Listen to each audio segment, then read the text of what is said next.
കാര്യമായിട്ട് നോക്കണേ. നമ്മുടെ വീടിന്റെ മുറ്റത്തൊരു പുതിയൊരു കഫ്റ്റീരിയ വന്നു. വീടിന്റെ മുറ്റത്തല്ല, വീടിന്റെ അടുത്ത്. പൈസ ഒക്കെ ഭയങ്കര കുറവാട്ടാ.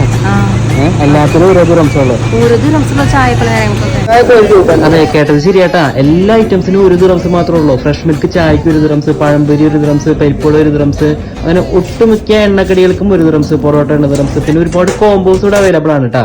കൊത്തു parotta with sulaimani 6 dirhams, chicken parotta with sulaimani 5 dirhams, കപ്പ biryani with sulaimani 5 dirhams, pazhampori beef with sulaimani 5 dirhams, അതുപോലെ തന്നെ coin parotta beef with sulaimani 5 dirhams.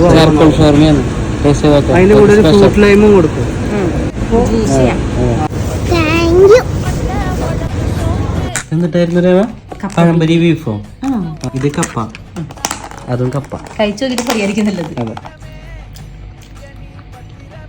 കപ്പ ബിരിയാണി സൂപ്പർ, സൂപ്പറാടാ. ജെന്യൂൻ അഭിപ്രായം. ഞാൻ ആദ്യമായിട്ട് പഴംപൊരി ബീഫും കോമ്പിനേഷൻ കഴിക്കുന്നത്. അതെങ്ങനെയുണ്ട്? രസമുണ്ട്, മധുരം അതിന്റെ ഒപ്പം ബീഫും കൂടി. അതിന്റെ ലൊക്കേഷൻ വന്നത് ഷാർജ മുവൈലയിലെ മാജിക് സ്പൈസ് റെസ്റ്റോറന്റ് അല്ലെ, നിയർ മാംഗോ മാർക്കറ്റ്.